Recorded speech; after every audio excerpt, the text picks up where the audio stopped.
हमारे लोकप्रिय आमदार माननीय विजय भाऊ रहांगले जी की यहाँ चुनाव प्रचार सभा चल रही है, जिसमें प्रमुख रूप से उपस्थित हमारे बालाघाट से आई हुई भारतीय जनता पार्टी की जिले की महामंत्री एवं दीदी का परिचय सबको पता है कि हमारे नेता माननीय गौरी शंकर जी बिसेन जी की सुपुत्री भी है दीदी, ये यहाँ सभा में उपस्थित है। उसी तरह हमारे गोरेगांव मंडल के भारतीय जनता पार्टी के अध्यक्ष संजू भैया बारेवार जी, जिनका आपने मार्गदर्शन सुना, ऐसे पूर्व नगर अध्यक्ष आशीष बारेवार जी, गोरेगांव मंडल की भारतीय जनता पार्टी की महिला मोर्चे की अध्यक्ष चित्रकला चौधरी जी, यहाँ उपस्थित सम्मानीय पुष्कर दीदी,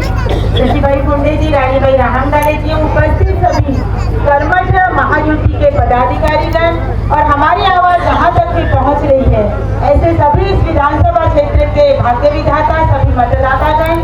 भाइयों बहनों एवं नन्हे मुन्ने बच्चे,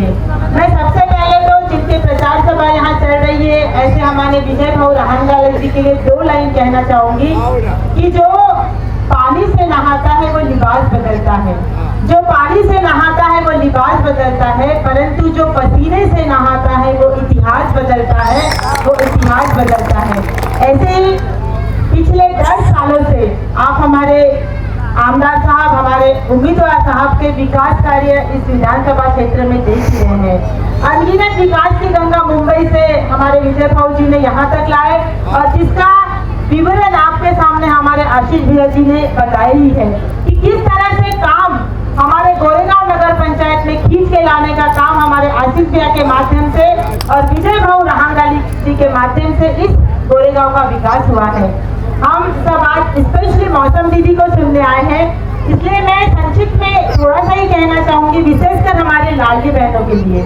हम सब जानते हैं कि हमारे देश में अगर महिलाओं का किसी ने सम्मान किया है तो वो एकमेव पार्टी है भारतीय जनता पार्टी। आज केंद्र में अनगिनत ऐसी योजनाएं हैं जो महिलाओं को सक्षम करने के लिए हमारे प्रधानमंत्री जी ने दिया है। हमारी महायुति की सरकार ने ये सारी चीजों को देखकर आज कहीं न कहीं महिलाओं के हाथ में आर्थिक बाजू वो अगर मजबूत होगी तो वो 100% सक्षम होगी। इसलिए बड़ी सुंदर योजना लाड़की बहन योजना शुरू किए हैं। इस लाड़की बहन योजना को जब हमारी महायुति की सरकार ने शुरू किया तो कांग्रेस के पेट में बड़ा दुखा, उनको लगा कि ये योजना शुरू हो जाएगी तो ये कोई सक्सेस होने वाली नहीं है, परंतु जैसे जैसे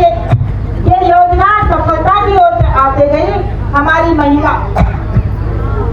महिलाओं के खाते में 7,500 रुपए आए। तो कुछ दिन पहले ये विपक्ष वालों का मैनिफेस्टो आया और उसमें उन्होंने इस योजना को कहा कि हम महालक्ष्मी योजना आपके लिए लाएंगे और हम आपको 3,000 देंगे। अरे जो विरोध कर रहे थे, जिन्होंने याचिका दायर किया, आज उनको देखने में उनके तरफ से ये संदेश आ रहा है कि हम भी महालक्ष्मी योजना लाएंगे। आप सबको पता है कि लोकसभा चुनाव में ऐसे ही राहुल गांधी जी ने वादे किए थे, आपको कहा था कि हम 8,500 रुपए आपके अकाउंट में कैसे डालेंगे, खटाखट डालेंगे, पर आप सबको पता है कि वो खटाखट नहीं है, पर लाड़की बहन योजना के पैसे जुलाई में योजना शुरू हुई और राखी के 2 दिन पहले हमारी सारी महिलाओं के खाते में फटाफट पैसे आए कि नहीं आए। आप लोगों से अनुरोध है,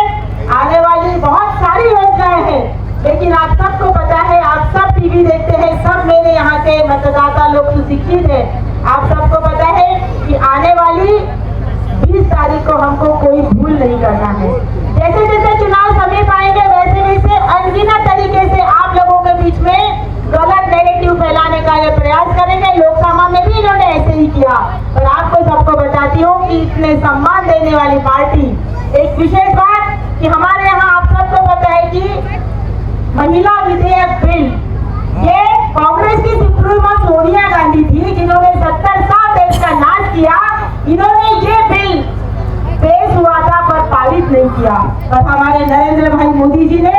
आज हमारे यहाँ नारी शक्ति वंदन अधिनियम बिल पारित किया। और जिस तरीके से स्थानीय स्वराज संस्था में महिलाओं को बराबरी का स्थान है, वैसे ही आने वाले दिनों में हमारी यहाँ से कोई भी महिला आज 33% आरक्षण लेके लोकसभा और राज्यसभा में राजकारण करेंगी। इसलिए आप सबसे अनुरोध है कि आने वाली 20 तारीख को सबसे पहले मतदान, फिर जलपान। सबसे पहले हम तो वोट डालेंगे, हम तो जितने लोग आए हैं सब वोट करने वाले हैं। फिर मेरे आपसे अनुरोध है कि आप उनको बताइए कि योजना तो वो महायुति की खा रहे हैं तो प्रधानमंत्री आवास योजना में उधर दूर बैठकर सब हमारे भाषण सुन रहे हैं, पर जब वोट डालने की बारी आएगी तो हम बोलेंगे हमने तो कभी बीजेपी को महायुति को वोट किया ही नहीं। तो आपको उनको जाकर बताना है कि सारी योजनाएं निरंतर चालू रखने के लिए, अपने विधानसभा क्षेत्र का, अपने गोरेगांव का विकास करने के लिए हमको 20 तारीख को हमारे कमल फूल की बटन दबाकर हमारे विजय भाऊ रामलाले जी को, और एक बात आपको बताती हूँ, हम अभी बागड़वन से हम लोग भाऊ के प्रचार में थे, इतना बेहतरीन प्रतिसाद है हमारे विजय भैया के साथ सारी जनता है। इसलिए 20 तारीख को हमको यहाँ से ऐतिहासिक जीत के साथ हमको मुंबई तीसरी बार भेजना है। इसलिए आप लोगों से विनती है कि आपको सबसे पहले मतदान करना है और फिर जलपान करना है। इतना कहते हुए अपने शब्दों को विराम देती हूँ। बोलो भारत माता की जय।